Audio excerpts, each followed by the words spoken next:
para vocês que amanhã, principalmente na parte da tarde, o tempo vai estar ótimo. Seja lá para onde você for. Uma coisa que é interessante é que com Deus o tempo sempre está bom.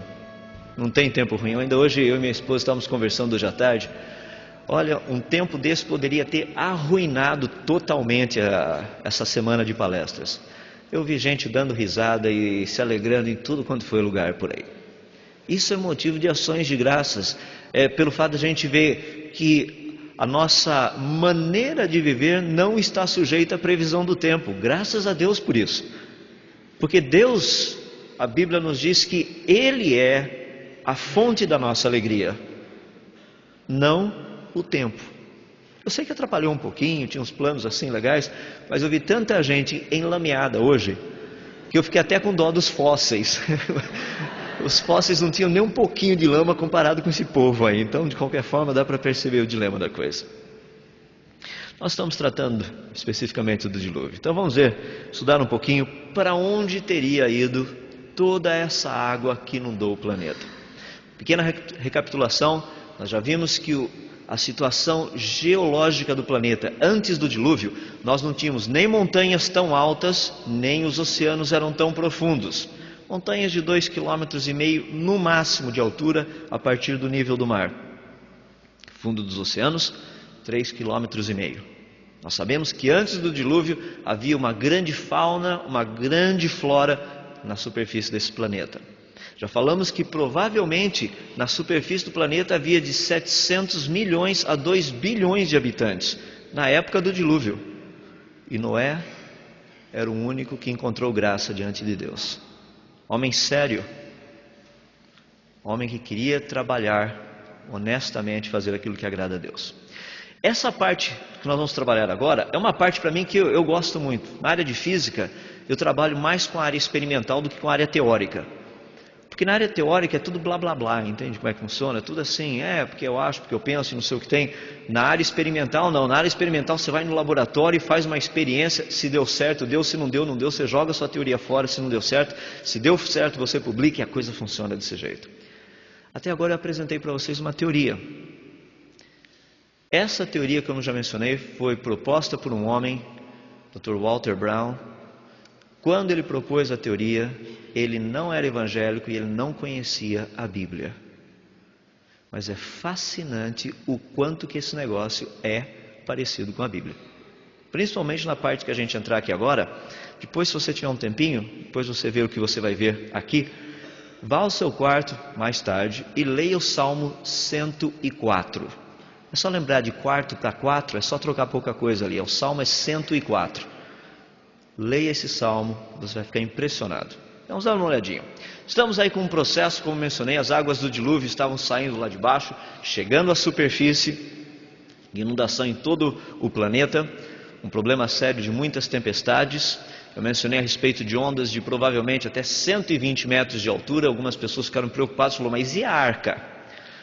Só para vocês terem uma ideia, a arca de Noé, aquele caixotinho desse jeito, quando a arca estava nessa posição, se viesse uma onda e levantasse a arca poderia chegar a 75 a 80 graus no máximo, e o que aconteceria depois que a onda passasse, ela caía de novo. Ela não capotaria por causa da estabilidade dela. Lateralmente, essa arca poderia virar até 60 graus e ela cairia de volta. É muito estável o negócio. Então a gente não tem tantos problemas assim. O que é mais bonito de tudo, se você pegar aonde a arca provavelmente está hoje, que é o Ararat, e traçar um círculo de mais ou menos 500 quilômetros, que seria o máximo que a arca teria simplesmente flutuado, solta como ela estava, você vai perceber que aquela é uma das áreas mais bem protegidas do planeta na questão dessa rachadura.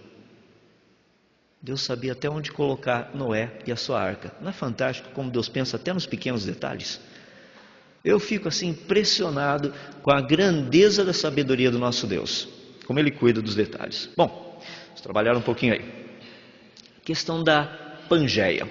Eu vou usar algumas computações gráficas só para a gente ter uma ideia de como o negócio funciona. Aqui vocês estão vendo a Pangeia, ou seja, a formação dos continentes e das cadeias de montanhas. Observe um pouquinho o que teria acontecido durante o dilúvio. Praticamente você tem uma rachadura e você tem a movimentação dessas placas continentais, formando os continentes. Durante o dilúvio, durante esse tempo que a Terra esteve inundada. Essa é a proposta. Deu para perceber o que aconteceu com os continentes? Nós vamos ver um pouquinho mais em detalhes. Quando a gente estuda esse negócio todo, tem um pouquinho de equações, como vocês estão vendo ali. A coisa não é simplesmente, não, porque eu acho que o versículo tal falando não sei o que tem, o versículo não sei o que tem. Não, a gente pega equações, você vai trabalhar, por exemplo, aqui você tem granito, aqui você tem basalto, se tem água entre eles, você tem água saindo por ali, essa água vai desbastar a parte de granito, vai desbastar a parte de basalto, então você vai ter formação de granito e de basalto em várias regiões do planeta, você vai encontrar basalto onde não deveria encontrar, coisas desse jeito. Que é exatamente o que a gente vê e encontra. Só que tudo isso é baseado em ciência, em cálculos. Tive uma pessoa uma vez que chegou para mim e falou o seguinte: eu não sei como é que vocês podem usar a Bíblia para fazer ciências. Ciência não pode fazer isso. É mesmo? Vocês sabiam que a teoria quântica foi desenvolvida por Max Planck, Schrödinger e outros? A base dela vem do hinduísmo, que era a religião de alguns deles. Eles acreditavam em castas. Ou você pertence a essa casta, ou a essa, ou a essa. Não é interessante que na física quântica você estuda os elétrons, ou eles estão nesse nível de energia, ou nesse nível, ou naquele nível? A ideia é a mesma, só que eles usaram a teoria deles. Eu acho que a religião deles não é boa, porque a teoria só funciona para um átomo especificamente, que é o de hidrogênio. Acho que se a teoria e a religião fossem boas, serviria para muito mais. Mas a gente fica trabalhando com esses negocinhos de religião ruim e teoria ruim, até que a gente acha religião boa e teoria boa. Vamos dar uma olhadinha a respeito de algumas coisas que são interessantes aí. Até cerca de mais ou menos 20 anos atrás, 30 anos atrás, desculpe-me, nós tínhamos a ideia de que o fundo dos oceanos era algo perfeitamente plano, igual ao fundo assim da praia. O negócio é que nós tivemos uma grande surpresa com um satélite chamado Seasat, satélite do mar. O alvo desse satélite, a princípio, era medir a elevação dos continentes. Colocaram esse negócio em órbita, ele ficou dando umas voltinhas e voltinhas e voltinhas, e os caras falaram, tem alguma coisa errada. Quando ele passa em cima do oceano, o oceano não é certinho. Tem lugares no oceano que ele é mais alto, tem os lugares que ele é mais baixo. Você vai falar, é óbvio, isso é onda. Não, não é onda não.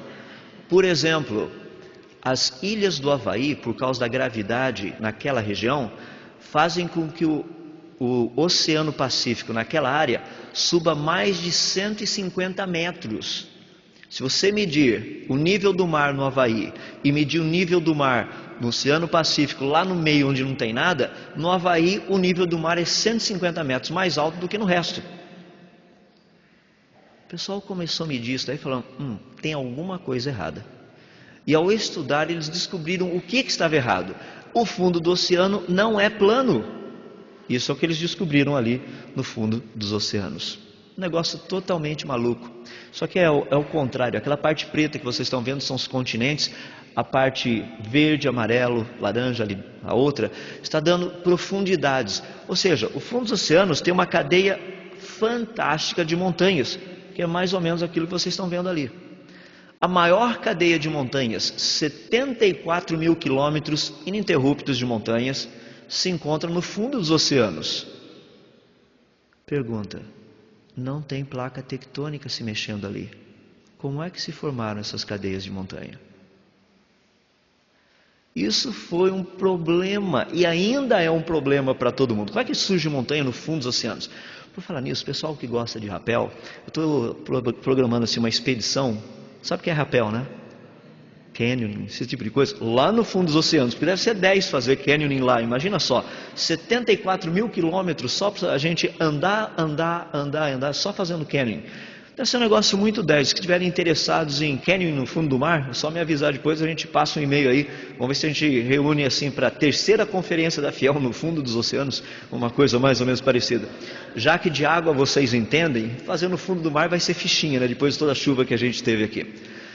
Essa foi uma grande surpresa, a crista oceânica. pessoal começou a perguntar, como que esse negócio surgiu?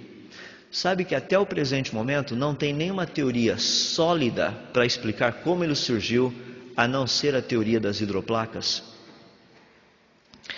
Todas as teorias nos dão ideias, mas a gente não sabe de onde teria vindo a força para fazer o negócio. A teoria das hidroplacas propõe algo mais ou menos assim.